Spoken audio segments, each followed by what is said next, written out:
मेरा नाम सोनम है। मैं बहुत छोटी थी जब मेरे पिता की मौत हो गई थी। मुझे मेरी माँ ने पाला था। मैं और मेरी 2 बहनें थे। पिताजी के मरने के बाद मेरी माँ ने मुझे किसी चीज़ की भी कोई कमी नहीं होने दी थी। उन्होंने हमेशा मेरे सारे शौक पूरे किए थे। उन्होंने मुझे अच्छे स्कूल में पढ़ाया, यहाँ तक कि मेरा अच्छी यूनिवर्सिटी में भी एडमिशन करवा दिया था। मेरे साथ मेरी यूनिवर्सिटी में एक लड़का पढ़ता था। वो गांव का रहने वाला था, लेकिन वो यूनिवर्सिटी के ही हॉस्टल में रहता था। धीरे धीरे हम दोनों की दोस्ती हो गई और हमारी दोस्ती प्यार में बदल गई। हम एक दूसरे से प्यार करने लगे। हम दोनों यूनिवर्सिटी में ज्यादातर एक साथ ही टाइम स्पेंड करते थे। वो मुझसे शादी करना चाहता था और मैं भी उसे बहुत पसंद करती थी। हम एक दूसरे को टूटकर चाहते थे। एक दिन जब मेरी माँ ने कहा कि मुझे तुम्हारी शादी करनी है, तो मैंने उसको बताया कि मैं जिस लड़की से प्यार करती थी उसका नाम सुभाष था। सुभाष बहुत हैंडसम और स्मार्ट था और वो पढ़ा लिखा भी था। जैसा मेरी माँ मेरे लिए रिश्ता तलाश कर रही थी, सुभाष में वो सारी क्वालिटीज थी।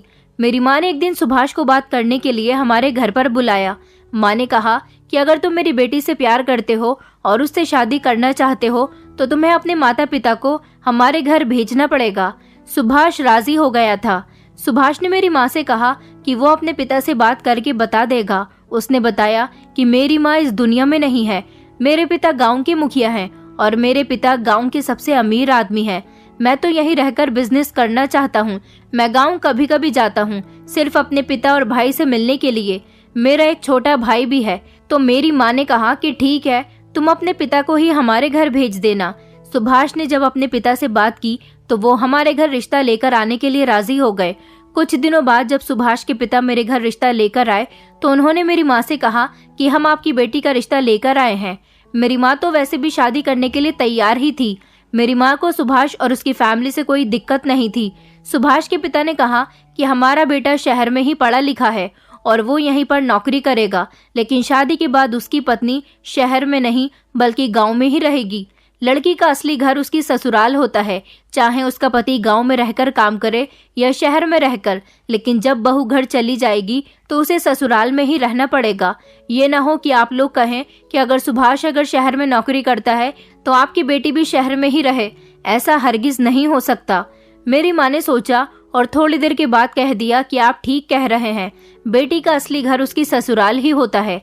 मैं इस रिश्ते के लिए तैयार हूँ, लेकिन कभी कभी तो हमारी बेटी हमारे पास आ सकती है ना।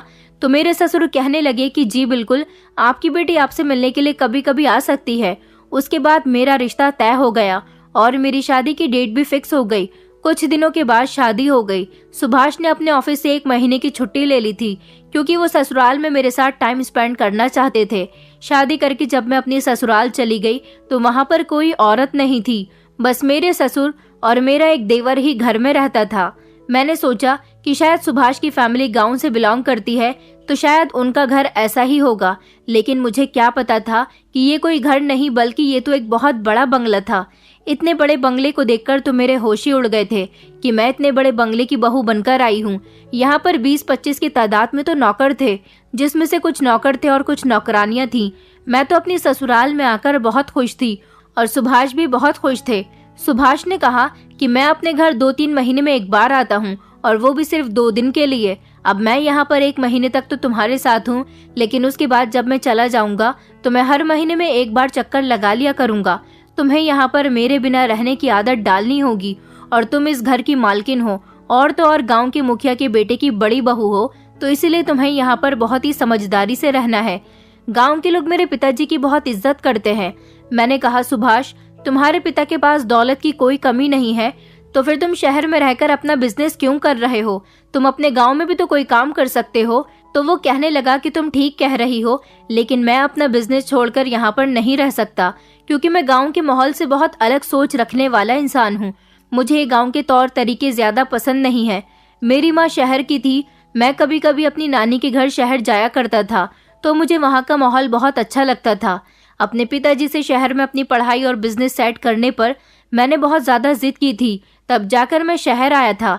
मेरे पिताजी को इस बात से कोई एतराज नहीं है क्योंकि मेरे पिताजी चाहते हैं कि उनके बेटे खूब तरक्की करें। मेरा छोटा भाई गांव की जमीनों का मालिक है और वो यहाँ की जमीनों पर काम करवाता है और मैं एक बिजनेसमैन और मेरे पिताजी गांव के मुखिया। भगवान का दिया सब कुछ है। जिंदगी बहुत अच्छे तरीके से गुजर रही है और अब तुम भी इस घर में आ गई हो तो मेरे पास सब कुछ आ गया है। मैं अपने पति के साथ अपने ससुराल में बहुत ज्यादा खुश थी, क्योंकि मुझे ससुराल में रहकर कोई काम भी नहीं करना पड़ता था। सारे काम घर के नौकर ही किया करते थे। मैं तो सारा दिन आराम करती थी और अपने पति के साथ टाइम स्पेंड करती थी।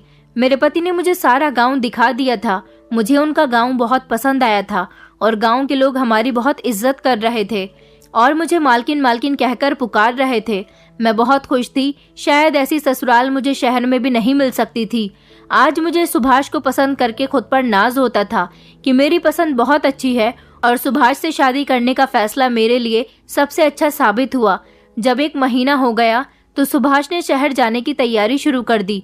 उनके शहर जाने पर मेरी आंखों में आंसू आ गए थे, क्योंकि मैं उनसे दूर नहीं रहना चाहती थी, पर क्या करते, मजबूरी थी। उनका बिजनेस वहीं पर सेट था। सुभाष ने मुझे खूब प्यार किया और उसके बाद वो शहर जाने के लिए रवाना हो गए। वो मुझसे कहकर गए थे कि वो हर महीने 1 चक्कर जरूर लगाया करेंगे।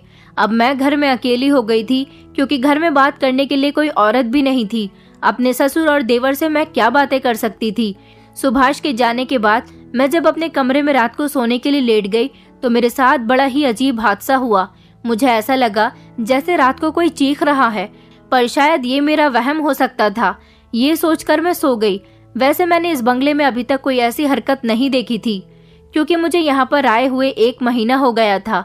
जैसे जैसे दिन गुजरते चले जा रहे थे, मुझे लगातार एक बात महसूस हो रही थी।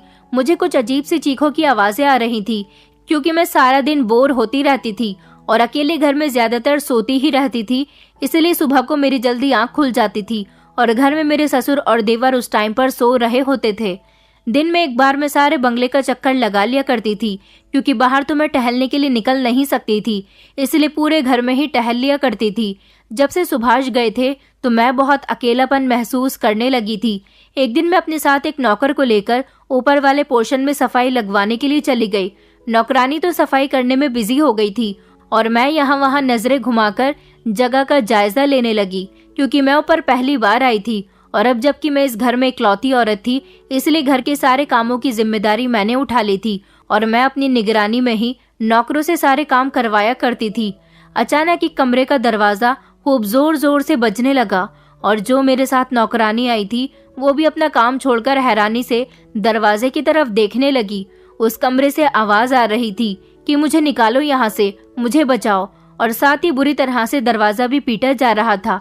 नौकरानी कहने लगी कि मालकिन चलिए यहाँ से, यहाँ पर भूत रहता है, और उसको तो पसीने छूटने लगे, जबकि मैं वहीं खड़ी उस बंद दरवाजे की तरफ देखती रही।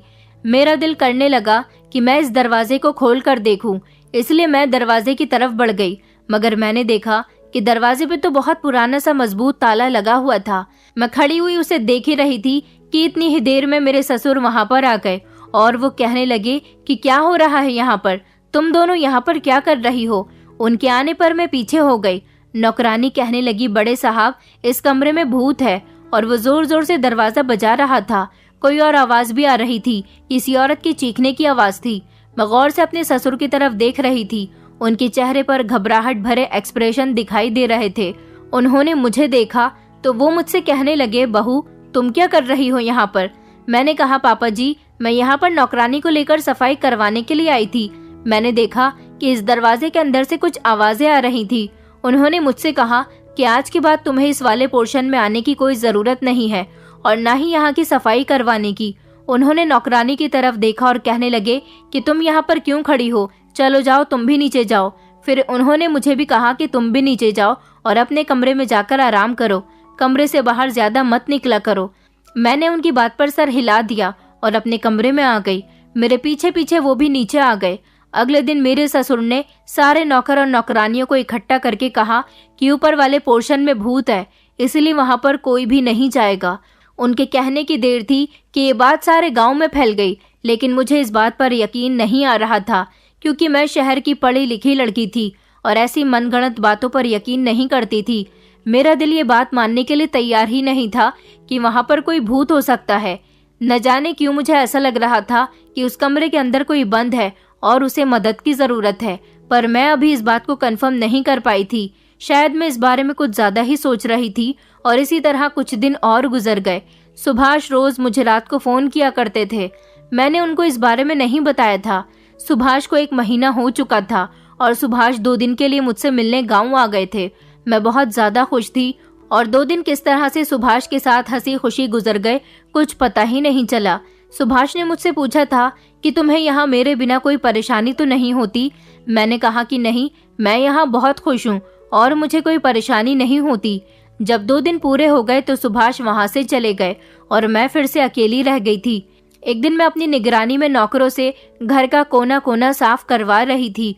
घर में कोई नौकरों को रोकने टोकने वाला नहीं था, इसलिए वो उल्टा सीधा काम करते थे, ठीक से सफाई नहीं किया करते थे। मैं अपनी निगरानी में खुद खड़े होकर नौकरों से काम करवा रही थी। नौकर अपना काम कर रहे थे, तभी अचानक मेरे पास सुभाष की कॉल आ गई तो मैं उनसे बात करने में बिजी हो गई। नौकरों ने जब देखा कि मैं फोन पर बात करने में बिजी हो गई हूँ तो वो आपस में बातें करने लगे। जबकि मैं फोन पर बात कर रही थी, मेरे कानों में उनकी आवाज पड़ने लगी। वो आपस में बातें कर रहे थे कि तुम्हें मालूम है, बंगले के ऊपर वाले हिस्से से मुझे बड़ी अजीबोगरीब आवाजें सुनाई दे रही थी, जैसे किसी औरत की डरावनी सी आवाज हो। ये एक नौकर दूसरे नौकर से कह रहा था। दूसरा नौकर कहने लगा, हाँ मैंने भी एक दिन किसी मर्द की आवाज सुनी थी। तो पहले वाला नौकर कहने लगा कि हाँ यही बात मैं सोच रहा हूँ, कभी तो बंगले के ऊपर वाले हिस्से से किसी औरत की आवाज आती है तो कभी किसी मर्द की आवाज आती है। बड़े साहब ने ठीक कहा था कि ऊपर वाले कमरे में भूतों ने बसेरा कर लिया है, क्योंकि ऊपर वाला कमरा काफी टाइम से बंद भी रहता है और वहाँ पर कोई जाता भी नहीं है। मैं सोच में पड़ गई थी। वो लोग इस बारे में ही बातें कर रहे थे। मेरा ध्यान सुभाष की तरफ से ज्यादा नौकरों की बातों पर लगा हुआ था। तभी सुभाष ने मुझसे कहा कि क्या हुआ, तुम मेरी बात सुन नहीं रही हो क्या? मैं अचानक घबरा गई और कहने लगी कि मैं आपसे बाद में बात करती हूँ, मैं अभी नौकरों से काम करवा रही हूँ। सुभाष ने कहा कि ठीक है। ये कहकर मैंने फोन बंद कर दिया। मैंने अपनी सीधी नजर ऊपर उठाई और ऊपर वाले पोर्शन की तरफ देखा। ऊपर वाले हिस्से की तरफ जब मेरी नजर गई तो मुझे भी अब डर लगने लगा। शायद ये बात सच थी, वहां पर भूतों ने बसेरा कर लिया था। सबकी तरह मैं भी इन बातों पर यकीन करने लगी। फिर अक्सर वो भूत किसी न किसी तरह से घर के नौकरों को तंग करने लगे थे और ये भी सिर्फ कुछ दिनों की ही बात थी।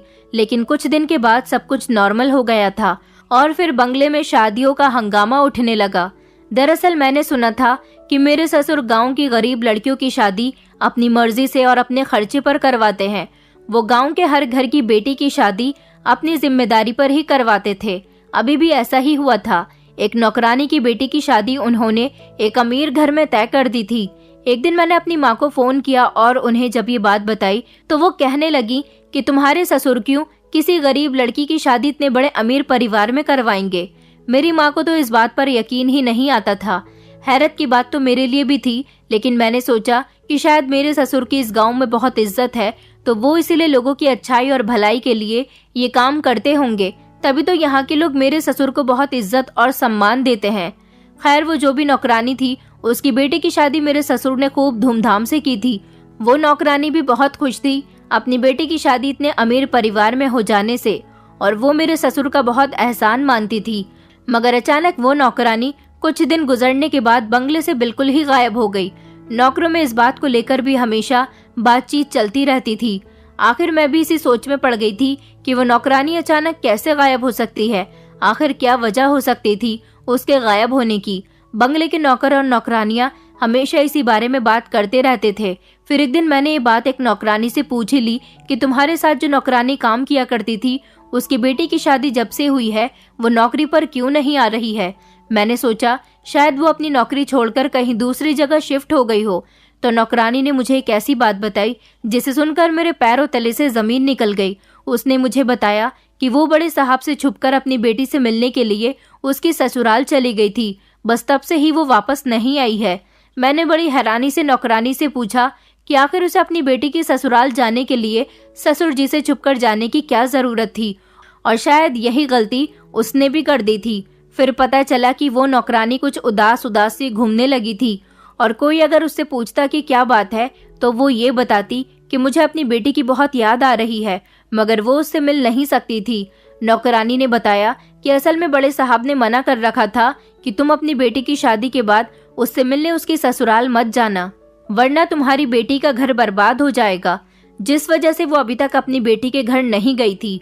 लेकिन शायद औलाद की तड़प ही ऐसी होती है कि वो उसके बिना रह ही नहीं सकती, और इसी तड़प में उसने अपनी बेटी का घर खराब कर दिया। इसलिए वो बंगले में वापस नहीं आई। ये बात मेरे लिए भी काफी हैरान करने वाली थी। आखिर मेरे ससुर अगर लड़कियों की शादी करवाते हैं तो फिर उनके माता पिता से उन्हें मिलने क्यों नहीं देते। मैंने नौकरानी से कहा कि चलो तुम अपना काम करो। उसके बाद मैं अपने कमरे में आकर सोचने लगी। आखिर मुझे दाल में कुछ काला लग रहा था। उसके बाद मेरे ससुर ने एक सख्त उसूल बना लिया था कि जो नौकर उनका ये उसूल मानेगा उसी की बेटी की शादी वो करवाएंगे, वरना नहीं। और उनका उसूल ये था कि उनकी हर बात को मानना होगा जो वो कहेंगे, जिसमें ये बात भी शामिल थी कि कोई भी नौकर अपनी बेटी की ससुराल उससे मिलने के लिए नहीं जाएगा। वो गांव के लोगों से भी यही बात कहा करते थे और घर के नौकरों से भी यही बात कहते थे। मैं अपने ससुर की ये सारे काम चुपचाप देखती रहती थी, क्योंकि मेरे पति ने मुझे मना किया था कि मेरे पिता के खिलाफ तुम कभी भी कोई एक्शन नहीं उठाओगी। वो जो भी काम करते हैं अपनी मर्जी से करते हैं। तुम्हें कभी भी इस घर के मामलात में बोलने की कोई जरूरत नहीं है। मैं बस इसी वजह से खामोश थी, वरना मैं अपने ससुर से सवाल करना चाहती थी कि आखिर आप उनके माता पिता को उनसे मिलने क्यों नहीं देते। उन्होंने बहुत सारे नौकरों की और गांव के लोगों की बेटियों की शादी करवाई थी। कुछ तो अपनी बेटियों से मिलने गए जो कभी वापस ही नहीं आए, और कुछ इस तड़प में जी रहे थे कि उनको अपनी बेटी से मिलना था। एक दिन मेरा देवर काफी टाइम बाद घर पर आया था। न जाने वो कहाँ पर जाता था और कई कई दिनों में घर वापस आता था। मेरे ससुर ने मुझे उसके आने से पहले ही मुझसे कह दिया था कि अभिषेक आ रहा है, तुम उसके लिए नौकरों से कहकर उसकी पसंद का खाना बनवा लो। मैंने अपने ससुर की बात पे सर हिला दिया था। मैंने नौकरानी से कहकर देवर के लिए उसकी पसंद का खाना तैयार करवा दिया था। उस दिन जब खाना तैयार हो गया तो मैंने नौकरानी से खाना लगाने के लिए कहा। मेरे ससुर और देवर खाना खाने की टेबल पर नहीं आए थे, इसलिए मैंने सोचा कि मैं खुद ही उन लोगों को जाकर बुला लाती हूँ। मैंने जाकर अपने ससुर के कमरे पर दस्तक दी। मुझे अंदर से कोई आवाज नहीं आई, इसलिए दरवाजा हल्का सा खोलकर जब मैंने देखा तो वहां पर कोई नहीं था। मैं खाली कमरे को देखकर दरवाजा वापस बंद करके पलटकर आ ही रही थी कि जब मैंने अपने ससुर और देवर को घर के ऊपर वाले पोर्शन की तरफ से लौट कर आते हुए देखा। मेरे दिमाग में यही सवाल आया कि वो ऊपर क्यों गए थे। वहां तो अब कोई भी नहीं जाता था। यहाँ तक कि मेरे ससुर ने नौकरों को भी जाने से मना किया हुआ था और उन्होंने मुझसे भी ऊपर जाने के लिए मना किया हुआ था। फिर वो लोग वहां क्यों गए थे? भूत की मौजूदगी से तो अच्छे अच्छे डर जाते हैं, घबरा जाते हैं। फिर क्या उन लोगों को डर नहीं लग रहा था? जबकि ये तो उनका ही कहना था कि वहां पर भूतों का बसेरा है। मैं वहीं पर खड़ी हुई ये सब कुछ सोच रही थी, तभी अचानक मेरे ससुर ने कहा कि तुम यहाँ पर क्या कर रही हो? अपने कमरे में जाओ। तुमसे कितनी बार कहा है कि कमरे से बाहर मत निकला करो। मैंने कहा, पापा जी, वो मैं अभिषेक को और आपको खाने के लिए बुलाने आई थी। खाना लग गया है, आप लोग खाना खा लीजिए। मैं भी बस जा ही रही हूँ। उनके कहने पर मैं उन्हें वजह बताकर फौरन ही वहाँ से वापस आ गई। एक दिन मैं घर के गार्डन में टहल रही थी, तभी अचानक कपड़े लेकर धोबी आ गया। तो मैं कपड़े देखने के लिए उसके पास चली गई और उससे कहने लगी कि कपड़े ठीक से तो धोए हैं ना, कोई गलती तो नहीं की। वो कहने लगा कि मालकिन कैसी बातें कर रही हैं, मैं इस घर का पुराना नौकर हूँ और मैं यहाँ के बहुत सालों से कपड़े धो रहा हूँ। मैंने उससे कहा कि इतने सालों से यहाँ पर कोई औरत नहीं थी जो तुम्हारी कमियां देखती। अब मैं यहाँ पर आ गई हूँ तो ध्यान से काम करना पड़ेगा। उसने अपना सर नीचे झुका लिया। वो मुझसे कहने लगा, मालकिन, मुझे आपसे एक मदद की जरूरत है। मैंने कहा, हाँ बोलो, क्या काम है? तो वो कहने लगा कि मेरी बड़ी बेटी है, वो जवान हो गई है, उसकी उम्र शादी की हो चुकी है। मैं चाहता हूँ कि आप बड़े साहब से बात करो कि मेरी बेटी भी बड़े घर की बहू बनकर सुखी रहे। उसकी बात सुनकर मैं घबरा सी गई थी। मैंने उसको समझाया कि देखो, वो शादी तो कर देंगे, मगर तुम कल को अपनी बेटी से अगर मिलोगे तो उसका घर बर्बाद हो जाएगा। उस लड़की के ससुराल वाले कभी भी ये बात एक्सेप्ट नहीं करेंगे कि उनकी बहू के गरीब मायके वाले उनके बड़े से घर में उनसे मिलने के लिए आए।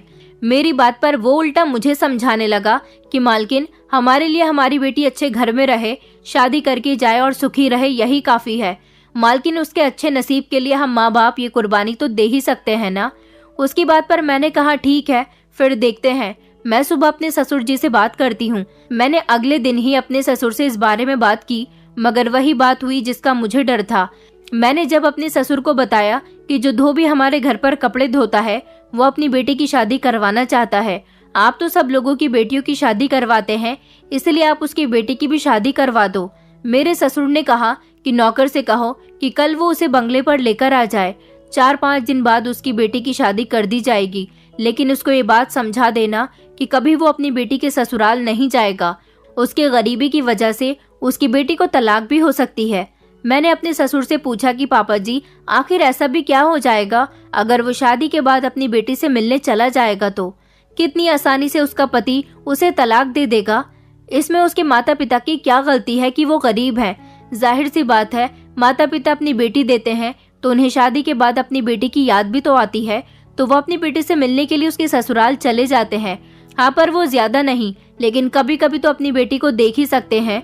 मेरे ससुर ने कहा कि तुम खामोश रहो, ये हमारे घर के मामलात हैं और तुम्हें इस मामलात में बोलने की कोई जरूरत नहीं है। मैंने तुमसे कहा है कि तुम अपने कमरे से ज्यादा बाहर मत निकला करो, लेकिन तुम सारे घर में घूमती फिरती हो और तुम शहर की लड़की क्या जानो इस गांव में क्या रिवाज होता है। मैं खामोश हो गई अपने ससुर का ऐसा बिहेवियर देखकर और चुपचाप अपने कमरे में आ गई। मैंने अगले दिन नौकर से कहकर उस धोबी को घर बुला लिया और उसको अपने ससुर की बताई हुई सारी बात बताई। मैंने उसे समझाने की बहुत कोशिश की, मगर वो पागल खुशी में मेरी बात नहीं सुन रहा था और अगले दिन वो अपनी बेटी को बंगले पर लेकर आ गया और मेरे ससुर से मिलवा दिया। मेरे ससुर ने देखते ही कहा कि तुम्हारी बेटी तो बहुत प्यारी है। उनकी तारीफ पर वो लड़की शर्मा गई, जबकि मुझे भी वो लड़की बहुत पसंद आई थी। धोबी कहने लगा कि भगवान का शुक्र है, मेरी सारी बेटियां ही खूबसूरत हैं। धोबी ने मेरे ससुर से अपनी बेटी की शादी की बात की तो उन्होंने कहा कि ठीक है, 5 दिन बाद तुम्हारी बेटी की शादी है, इसे यहीं छोड़कर चले जाओ। उनकी बात पर मैं अपने ससुर की तरफ हैरानगी से देखने लगी। हैरान तो वो धोबी और उसकी बेटी भी हो रही थी, क्योंकि आज से पहले उन्होंने कभी किसी लड़की को घर में रुकने के लिए नहीं कहा था। कभी भी उन्होंने किसी की बेटी को उसकी शादी से पहले बंगले में रहने के लिए कहा हो। वो शादी से 1 दिन पहले ही लड़की को बुलाते थे। धोबी कहने लगा, बड़े साहब, हम चाहते हैं कि हमारी बेटी हमारे घर से ही विदा हो, फिर ना जाने कभी हम अपनी बेटी से मिल पाए भी या नहीं। मेरे ससुर ने कहा कि दोबारा तुम्हारा मिलना कभी नहीं होगा अपनी बेटी से। उन्होंने जब ये बात कही तो मैं चौंक गई और अपने ससुर से कहने लगी, आखिर ये अपनी बेटी से क्यों नहीं मिल सकता? तो मेरे ससुर कहने लगे कि तुमसे कितनी बार कहा है, तुम हमारे घर के मामलात में दखल अंदाजी मत किया करो और जाकर अपने कमरे में बैठ जाओ। अपने ससुर का ऐसा बिहेवियर देखकर मैं कमरे से तो बाहर चली गई थी, लेकिन मैं कमरे के पास दरवाजे पर खड़े होकर उनकी सारी बातें सुन रही थी। मेरे ससुर ने धोबी से कहा कि हम लड़कियों की शादी इसी तरह से करवाते हैं कि शादी के बाद उनके माता पिता अपनी बेटी से नहीं मिल सकते। अगर तुम्हें अपनी बेटी की शादी करवानी है तो शादी के बाद उससे मिलने नहीं जाओगे, और अगर हमारी बात नहीं मानोगे तो यहाँ से अपनी बेटी को लेकर जा सकते हो। धोबी अचानक ही घबरा गया और कहने लगा कि बड़े साहब, जैसा आप कहेंगे वैसा ही होगा। उसने हिचकिचाते हुए मेरे ससुर से पूछा कि मेरी बेटी की शादी कब होगी। मेरे ससुर ने उसको जवाब दिया कि 4-5 दिन में तुम्हारी बेटी की शादी हो जाएगी। उनकी बात सुनकर उसे तसल्ली हो गई और वो वहां से वापस चला गया। धोबी ने अपनी बेटी की शादी की तैयारी शुरू कर दी थी, जबकि मैं इस शादी के खिलाफ थी। मैं चाहती थी कि जब इन लोगों को वजह पता नहीं है तो फिर ये लोग अपनी बेटियों की शादी बेवजह कैसे करवाते हैं।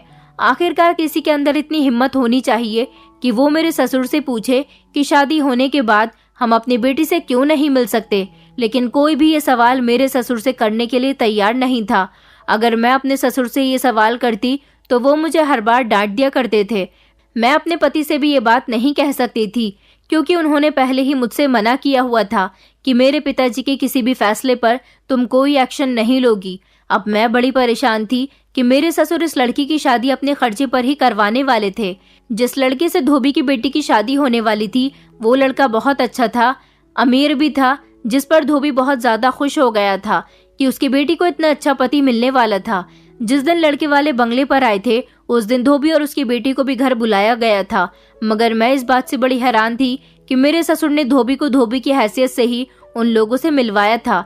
ये नहीं बताया था कि इस लड़की के पिता हैं। शायद उसके दिल पर यह तकलीफ हुई होगी, क्योंकि उसकी बेटी की शादी एक अच्छे और अमीर लड़के से होने वाली थी। धोबी को तो अपनी बेटी के ससुराल वाले बहुत पसंद आए थे, लेकिन मैं इस बात के बिल्कुल खिलाफ थी। मैं चाहकर भी कुछ नहीं कर सकती थी। फिर अगले ही दिन उन लोगों की शादी तय हो गई। मेरे ससुर ने घर में शादी की तैयारी शुरू कर दी थी। मैं भी आज पहली बार इस घर में शादी देखने वाली थी, क्योंकि हर बार जब यहाँ पर किसी लड़की की शादी होती थी तो मेरे ससुर मुझे कमरे से निकलने से मना कर दिया करते थे। और आखिरकार उस लड़की की शादी का टाइम आ गया। मेरे ससुर ने बड़े धूमधाम से उस लड़की को विदा किया था। मैं अपने कमरे की बालकनी से सब कुछ देख रही थी। धोबी और उसकी पत्नी का अपनी बेटे से मिलते टाइम बहुत बुरा हाल था। ये सब देखकर दिल तो मेरा भी खून के आंसू रो रहा था, क्योंकि उस लड़की के माता पिता के साथ अन्याय हो रहा था, मगर उसको अच्छा घर मिल रहा था। इसी में उसके माता पिता बहुत खुश थे। उसकी शादी को 1 हफ्ता ही हुआ था जब धोबी दोबारा से मेरे पास आया और कहने लगा, मालकिन, मुझे आपसे कुछ बात करनी है। मेरी पत्नी मेरी बेटी को याद करके दिन रात रोती रहती है। उसका उससे मिलने का बहुत दिल कर रहा है। मैंने धोबी से कहा कि तुम पागल हो गए हो क्या? तुम्हें मेरे ससुर की कही हुई बात याद नहीं है क्या? इस ख्याल को अब सारी जिंदगी के लिए तुम अपने दिलो दिमाग से और अपनी पत्नी के दिल से निकाल दो। वो धोबी कहने लगा, मैंने अपनी पत्नी को बहुत समझाने की कोशिश की कि तुम अपने दिल को संभालो, वरना हमारी बेटी का घर बर्बाद हो जाएगा। मैंने सख्ती से अपनी पत्नी को समझाया है और इस ख्याल को उसके दिलो दिमाग से निकालने को भी कहा है, लेकिन वो समझने के लिए तैयार ही नहीं है। लेकिन मालकिन, गलती मेरी पत्नी की नहीं है। दिल तो मेरा भी तड़प रहा है अपनी बेटी से मिलने के लिए, मगर बड़े साहब का सख्त हुक्म है कि बेटी से ना मिलना। मैंने धोबी से कहा, अब तुम्हें मेरी बात समझ आ रही होगी। मैंने तुम्हें कितना समझाने की कोशिश की थी, लेकिन तुम मेरी बात समझने के लिए तैयार ही नहीं थे। तुम खुद अपने दिमाग से सोचो, भला क्या ऐसा भी होता है कि बेटी के घर जाने से उसकी जिंदगी बर्बाद हो जाए? अमीर लोग इतने भी बुरे नहीं होते जितना तुम्हारे दिल में मेरे ससुर ने डर पैदा कर रखा है। मैं तुम गरीबों की मजबूरियों को समझती हूँ, लेकिन तुम लोग नहीं समझ रहे हो कि मैं क्या कहना चाह रही हूँ। देखो, वजह कुछ और है जो कि हमारी समझ में नहीं आ रही। धोबी कहने लगा, मालकिन, मैं क्या कर सकता हूँ? मैं तो गरीब इंसान हूँ, मैं कुछ नहीं कर सकता। बड़े साहब के आगे इस गांव में किसी की नहीं चलती। इस बार कई दिनों से मेरा देवर कहीं नहीं गया था और 1 महीना पूरा होने वाला था जब मेरे पति के आने का टाइम हो गया था। अब मैंने सोच लिया था कि मैं सुभाष के आते ही यहाँ पर जो होता है वो सब कुछ उनको बता दूंगी, वरना यहाँ तो ये सब कुछ इसी तरह से चलता रहेगा। मैंने ये बात नोट की थी कि काफी दिनों से मेरा देवर कहीं जा ही नहीं रहा था, मगर कुछ दिनों से वो रात को बंगले में मौजूद नहीं होता था। बस सुबह को आता और तैयार होकर घर से निकल जाता था।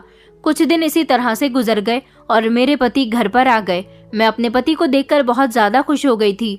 रात को जब मेरे पति और मैं कमरे में लेटे हुए थे तो मैंने उनके पिताजी की सारी बात उनको बता दी थी। मैंने उनसे कहा कि सुभाष, अगर आपके पिता गरीब लड़कियों की शादी अपने खर्चे पर करवाते हैं तो फिर उनके माता पिता को उनसे मिलने क्यों नहीं दिया जाता? आखिर इसके पीछे क्या राज है? सुभाष कहने लगे कि तुम पागल हो गई हो, कोई राज नहीं है। और मैंने तुमसे मना किया था ना कि मेरे पिताजी के किसी भी मामले में तुम दखलंदाजी नहीं करोगी। और देखो, ये गांव है, यहाँ गांव में लड़कियों को जल्दी जल्दी तलाक हो जाती है। छोटी छोटी बातों पर उनके घर खराब हो जाते हैं। बस इसी वजह से मेरे पिताजी ने उनके माता पिता से मिलने के लिए मना कर दिया होगा। इसमें तो कोई बड़ी बात नहीं है। गांव के लोग शहर के लोगों से बहुत अलग होते हैं। तुम इस बात को समझने की कोशिश करो। मेरे पिता शादियां कोई अभी नहीं करवा रहे हैं, उनको शादियां कराते हुए काफी टाइम हो गया। तुम अपना दिमाग ज्यादा मत चलाया करो और इन बातों को छोड़ो। हम लोग कहीं घूमने के लिए चलते हैं। मैं अपने पति के साथ घर से बाहर घूमने के लिए चली गई थी। हमें घर पर रात को लौटने में काफी देर हो गई थी। मेरे पति थक हार कर सो गए थे और उसके बाद मैं भी सो गई। मेरे पति को यहाँ पर रहते हुए 2 दिन पूरे हो गए थे। उसके बाद वो दोबारा से शहर वापस चले गए, लेकिन उन्होंने मेरी बात को ज्यादा सीरियस नहीं लिया था। मुझे इस बात का अफसोस था। जब मेरे पति चले गए तो उस रात में अपने कमरे में बैठी हुई मोबाइल इस्तेमाल कर रही थी। तभी अचानक मुझे किसी नौकर के चिल्लाने की आवाज आने लगी। मैं फौरन नीचे की तरफ भागी और आवाजें बंगले के ऊपर वाले हिस्से की तरफ से आ रही थी। मेरे ससुर बेदर्दी से एक नौकर को मार रहे थे और वो बुरी तरह से रो रहा था और उनके सामने गिड़गिड़ा रहा था और वहां के कमरे का दरवाजा खुला हुआ था। जब मैं चुपचाप उस कमरे की तरफ गई और देखने के बाद जल्दी से मैं दीवार के पीछे छुप गई कि मेरे ससुर मुझे न देख लें, लेकिन जो मैंने वहां पर देखा, मेरे पैरों तले से जमीन निकल गई। मैं बुरी तरह से डर गई। तभी मेरे ससुर नौकर से कहने लगे कि तुम्हारी हिम्मत कैसी हुई इस दरवाजे को खोलने की? बताओ बताओ, तुम्हारी हिम्मत कैसे हुई यहाँ पर आने की? मेरे ससुर बुरी तरह से उस नौकर को पीट रहे थे। वो लगातार गिड़गिड़ाकर उनके पैरों में बैठकर उनसे माफी मांग रहा था। इस शोर पर घर के बाकी नौकर भी वहां पर शामिल हो गए और मैं भी चोरी चुपके ये सब कुछ देख रही थी, क्योंकि अगर मेरे ससुर मुझे देख लेते तो वो मुझे सबके सामने डांटते और कमरे में जाने के लिए कहते। सब बड़ी हैरानी से उस कमरे की तरफ देख रहे थे। वो लोग भी बुरी तरह से डरे हुए थे। मेरे ससुर उस नौकर को मारे जा रहे थे और किसी के अंदर इतनी हिम्मत नहीं थी कि वो उनको रोक सके। तभी अचानक मेरा देवर वहां पर आया और उसने उनको काबू कर लिया और उनको वहां से ले गए। उस कमरे में मौजूद लाश को देखकर सबके जाने के बाद मैं भी चुपचाप वहां से अपने कमरे में भाग गई। लेकिन कमरे में आने पर भी मुझे सुकून नहीं मिल रहा था। मैं चुपके चुपके अपने ससुर के कमरे के बाहर आ गई, जहां पर मेरा देवर और ससुर मौजूद थे। हल्का सा दरवाजा खुला हुआ था, जहां से मैं उन दोनों को अच्छी तरह से देख सकती थी। मुझे मेरे ससुर के बोलने की आवाज आ रही थी। वो मेरे देवर से कह रहे थे कि मैं उसको जान से मार देता। उसने हिम्मत भी कैसे की दरवाजा खोलने की। मेरा देवर कहने लगा, पिताजी आप होश से काम लीजिए, और अगर आप इस तरह से काम करेंगे तो हमारा तमाशा बन जाएगा। लोग हमारे बारे में क्या सोचेंगे। आप सारे नौकरों के सामने उसको इस तरह से पीट रहे थे। आपको ऐसा नहीं करना चाहिए था। अगर हमारी सच्चाई खुल गई तो हमारी बहुत बदनामी होगी और हम कहीं के नहीं रहेंगे। होश से काम लीजिए और कोई झूठ मूठ बात बनाकर उन लोगों को बताइए कि उस कमरे में किसकी लाश है। मैं नहीं चाहता कि कोई हमारा राज जान ले, जिसके लिए इतने पापड़ बेलने पड़ रहे हैं। इतने लोगों को मारा है और इतनों को कैद करके रखा है। सिर्फ एक सच को छुपाने की खातिर इतनी मेहनत की है। मैं नहीं चाहता कि मेरी मेहनत जाया हो जाए। आप इस नौकर को नहीं मारते, बल्कि वही करते जो हम बाकी सबके साथ करते हैं। अगर कोई हमारी सच्चाई जान लेता है तो हम उसको कैद कर देते हैं और फिर मार देते हैं। किसी को भी पता नहीं चलता। लेकिन आज आपके गुस्से ने मरवा दिया है। मैंने मना भी किया था कि नौकरों को ऊपर की तरफ मत भेजा करो, मगर लगता है कि ये भूत वाला आइडिया कुछ ज्यादा खास नहीं था। मेरा देवर लगातार बोलता जा रहा था और मैं ये सारी बात सुनकर हैरान रह गई थी और मेरा शरीर बुरी तरह से कांप रहा था। मुझे यकीन नहीं आ रहा था कि ये दोनों इतने घिनौने इंसान हैं। इन्होंने लोगों को कैद भी किया है और उनको मारा भी है। लेकिन मुझे अभी तक ये नहीं पता चल पाया था कि ये कौन से राज की बात कर रहे थे।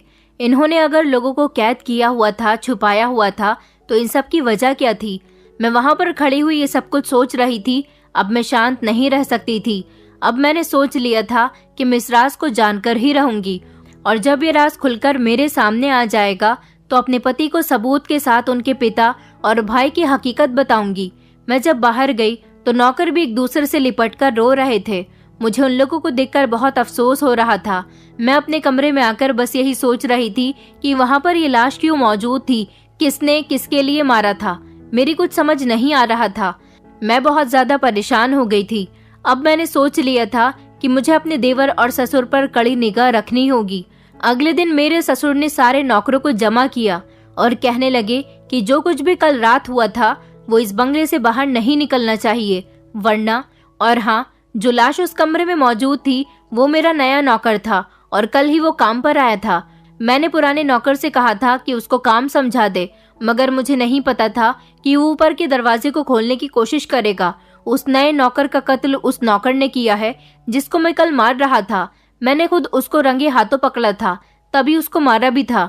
उसकी सजा उसको मिल रही है। उसको कैद कर दिया गया है। कत्ल कोई आम बात नहीं है। उसकी सजा तो उसे मिलनी ही चाहिए। कल को वो हम में से किसी का कत्ल कर सकता है, इसलिए उसको कैद कर दिया गया है।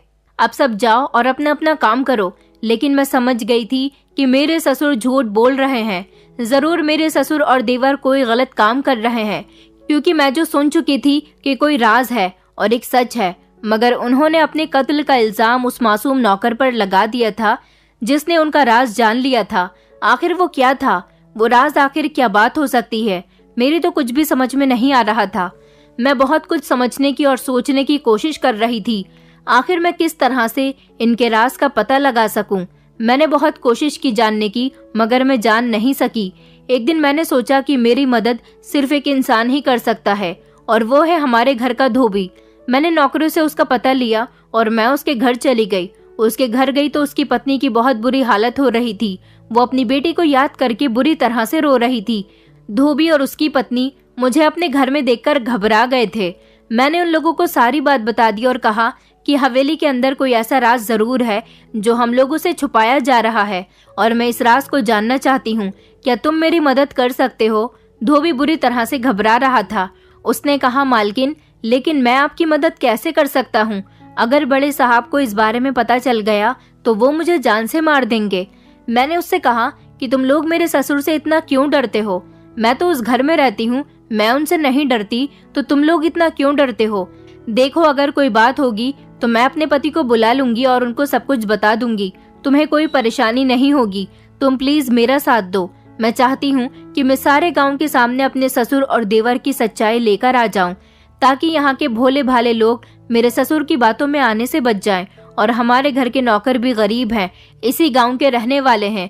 उनके साथ मेरे ससुर का बहुत बुरा सुलूक है। मैं तुम लोगों का फायदा करना चाहती हूँ। मैं इस गांव के लोगों को जागरूक करना चाहती हूँ और इस गांव के लोगों को समझदार बनाना चाहती हूँ। मैंने बड़ी मुश्किल से धोबी को और उसकी पत्नी को राजी किया था। धोबी मदद करने के लिए तैयार हो गया था। धोबी का नाम सतेंद्र था।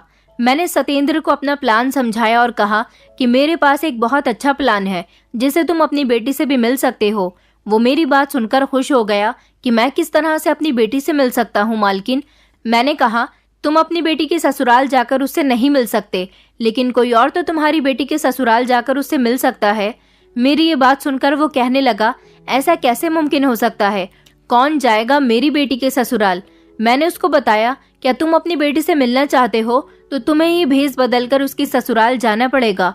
तुम उसको देखकर वापस आ जाना और फिर वो अपनी ससुराल में कैसी है, क्या करती है, ये सब आकर अपनी पत्नी को भी बता देना। जिस तरह से तुम्हारी पत्नी भी सुकून से हो जाएगी। वैसे भी तुम्हारी बेटी की शादी को 6 महीने हो गए हैं, पर तुमने अभी तक अपनी बेटी को नहीं देखा। मेरा ये प्लान सुनकर धोबी बहुत खुश हुआ था और वो राजी हो गया था। धोबी भेष बदलकर अपनी बेटी से मिलने के लिए चला गया था, क्योंकि उसके पास अपनी बेटी का ससुराल का एड्रेस था। वो एक बाबा के रूप में अपनी बेटी से मिलने के लिए चला गया। मैं उसके घर पर बैठी हुई उसका इंतजार कर रही थी। लगभग 2 घंटे बाद धोबी वापस अपने घर लौट आया।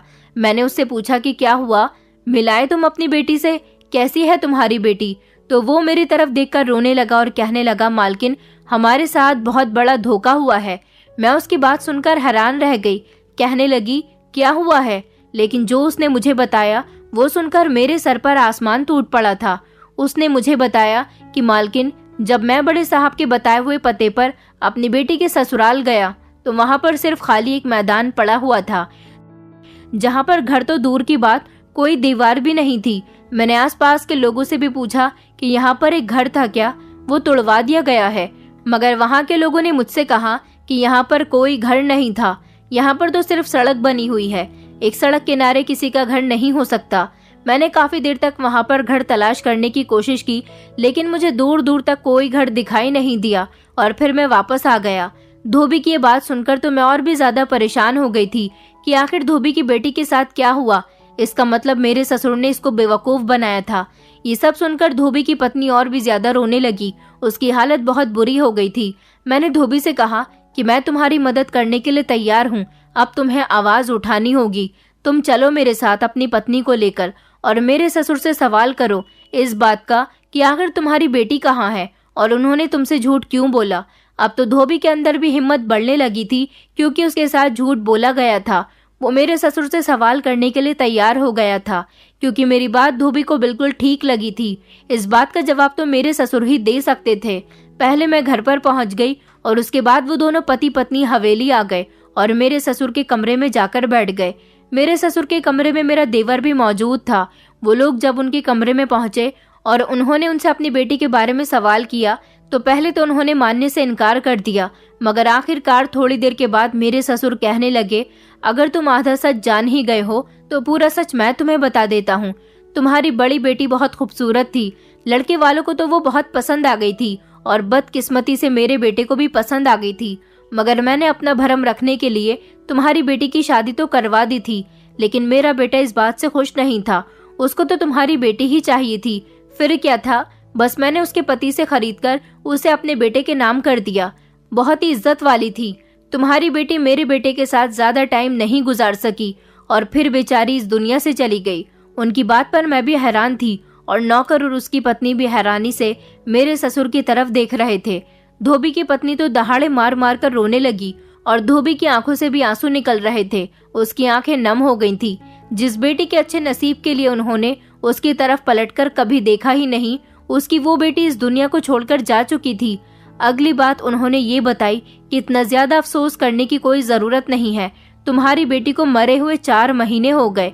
धोबी रो रो कर कहने लगा कि बड़े साहब, आपने ऐसा क्यों किया मेरी बेटी के साथ? और वो जोर जोर से चिल्लाने लगा कि आप लोग मेरी बेटी के कातिल हैं।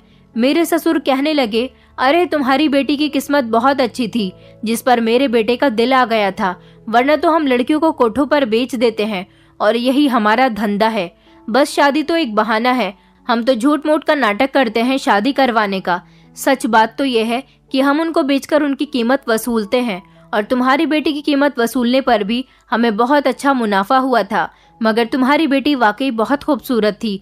अपने बेटे के लिए मैंने डबल कीमत देकर कोठे से उसे वापस खरीदा था, उस इंसान से जिससे मैंने उसकी शादी करवाई थी। और जिसे मैंने उसकी शादी करवाई थी वो कोठे का मालिक था, जो अपने धंधे को चलाने के लिए धोखे से न जाने कितनी लड़कियों से शादी कर चुका था। उनकी बात सुनकर वो दोनों और भी ज्यादा रोने लगे। आखिर किस तरह से उन लोगों ने अच्छे नसीब के लालच में अपनी बेटी को इस नर्क में झोंक दिया था। तभी अचानक ही मेरा देवर भी बोल पड़ा और कहने लगा, पिताजी आप इन लोगों को ये सब कुछ क्यों बता रहे हैं? बंद कर दो जाकर इनको भी कैद में। इनके साथ भी वही होगा जो हम दूसरों के साथ करते हैं। याद है उस नौकरानी की बेटी की बात जिसकी हमने 10 महीने पहले शादी करवाई थी? कितना मना किया था ना उससे कि ना मिलने जाए अपनी बेटी से, लेकिन वो हमारे लाख मना करने के बावजूद भी अपनी बेटी से मिलने के लिए चली गई। फिर क्या था, उसको उसकी बेटी वहां पर मिली ही नहीं। वो इसी तरह हम लोगों से सवाल करने के लिए आई थी, फिर आपने उसको सच बता दिया और फिर हमने उसको भी कैद कर दिया था। और उसके बाद वो यहाँ से नहीं निकल सकी थी और तड़प तड़प कर उसने अपनी जान दे दी थी। मेरे देवर की बात सुनकर तो मुझे भी अब डर लगने लगा था। मैं सब कुछ खड़ी हुई अपने ससुर के कमरे के दरवाजे से देख रही थी और सुन रही थी, और मैं खामोशी से उन लोगों की वीडियो भी रिकॉर्ड कर रही थी जो कि मेरे फोन में अच्छी तरह से रिकॉर्ड हो चुकी थी। और मेरे पास उन लोगों के खिलाफ अब एक ठोस सबूत था। मेरे ससुर और देवर जबरदस्ती धोबी और उसकी पत्नी को पकड़कर ऊपर वाले कमरे में ले गए थे। आज मैं समझ गई थी कि इस कमरे का क्या राज था। ऊपर वाले कमरे में ये लोग कैद किए हुए लोगों को बंद कर दिया करते थे। उन लोगों ने उन दोनों को बंद कर दिया और मैं जल्दी से भागकर अपने कमरे में गई और मैंने सबसे पहले पुलिस को फोन किया और पुलिस को वो वीडियो रिकॉर्डिंग भी भेज दी। 15 मिनट बाद ही पुलिस भी हमारे घर पर आ गई थी और पुलिस ने हमारे बंगले को चारों तरफ से घेर लिया था। पुलिस को देखकर गांव के काफी सारे लोग भी बंगले के बाहर जमा हो गए थे। पुलिस ने जाकर सबसे पहले ऊपर वाले कमरे में जो लोग कैद थे उनको रिहा किया। मेरे ससुर ने पुलिस से कहा कि तुम लोगों की हिम्मत भी कैसे हुई गांव के मुखिया के घर में इस तरह से घुसाने की। और पुलिस इंस्पेक्टर ने जब मेरे ससुर को वो वीडियो रिकॉर्डिंग दिखाई तो मेरे ससुर और देवर के होश उड़ गए। उन्होंने कहा कि मुखिया जी, अब आपके खिलाफ बहुत ठोस सबूत है, बस आपकी आज मुखियागिरी खत्म होने वाली है। मेरे ससुर और देवर हैरान थे कि उनकी वीडियो रिकॉर्डिंग करने वाला कौन था, किसने ये सब कुछ किया था। मैं खुद ही अपने ससुर के करीब आकर खड़ी हो गई और कहने लगी कि आपको ज्यादा सोचने की जरूरत नहीं है, ये वीडियो मैंने ही बनाई थी क्योंकि मैं काफी दिनों से आप लोगों पर निगाह रखी हुई थी। आखिर आप लोग इस घर में करते क्या हैं? लोग अगर आपका सम्मान करते हैं तो आप लोगों का इस तरह से फायदा उठाते हैं। आपने न जाने कितनी मासूम लड़कियों की जिंदगी को तबाह कर दिया। मैंने वो वीडियो अपने पति को भी भेज दी थी। मेरे पति भी 1-1.5 घंटे में ही घर वापस आ गए थे और अपने घर का ऐसा हाल देखकर वो बहुत ज्यादा परेशान हो गए थे। पुलिस ने मेरे ससुर और देवर को अरेस्ट कर लिया था। ये बात सारे गांव वालों को पता चल गई थी और गांव वाले और घर के नौकर बहुत ही ज्यादा गुस्से में आ गए थे क्योंकि मेरे ससुर और देवर ने सारे गांव का भरोसा तोड़ा था। बंगले के ऊपर वाले हिस्से से बहुत सारे कैदी निकले थे और बहुत सारे कैदियों की लाशें भी मौजूद थी। पुलिस ने उन सबके भी बयान लिए। मेरे ससुर की इस गांव में बहुत इज्जत थी, लेकिन अब उनकी इज्जत खत्म हो चुकी थी। मेरे पति को इस बात पर बहुत अफसोस हुआ था कि उनके पिता और भाई गांव के मुखिया होने की आड़ में लोगों की जिंदगियों के साथ खिलवाड़ कर रहे थे। जिन लोगों ने अपनी बेटियों को खोया था वो आज बहुत ज्यादा पछता रहे थे। कोर्ट ने मेरे ससुर और देवर को उम्र कैद की सजा दी थी। मेरे पति ने बंगले को बंद करवा दिया था और वो गांव से मुझे लेकर अपने साथ शहर आ गए थे। अब मैं अपने पति के साथ शहर में रह रही हूँ और बहुत ज्यादा खुश हूँ। मेरे पति को मुझ पर गर्व है कि मैंने इतने बड़े राज का खुलासा किया था और इस क्राइम को आगे और बढ़ने से रोक दिया था, क्योंकि गांव के लोग बहुत भोले भाले होते हैं। वो कभी भी सच्चाई को जानने की कोशिश नहीं करते। मेरी हिम्मत और साहस की वजह से ही धोबी के अंदर भी हिम्मत पैदा हुई थी, जो उसने मेरा साथ दिया था। अब मैं अपने पति के साथ शहर में रह रही हूँ और यहीं पर शिफ्ट हो गई हूँ उस दिन के बाद हम कभी भी गांव वापस नहीं गए, क्योंकि हमारी जिंदगी शहर में ही बहुत अच्छी गुजर रही है। लेकिन आज भी मेरे पति को अपने पिता और भाई की हरकत पर बहुत ज्यादा अफसोस है। दोस्तों, उम्मीद करती हूँ आपको हमारी कहानी पसंद आई होगी। कहानी पसंद आई है तो वीडियो को लाइक करें, चैनल पर नए हैं तो चैनल को सब्सक्राइब करें और हाँ, नोटिफिकेशन बेल को जरूर दबाएं ताकि अगली अपडेट सबसे पहले आपको मिले।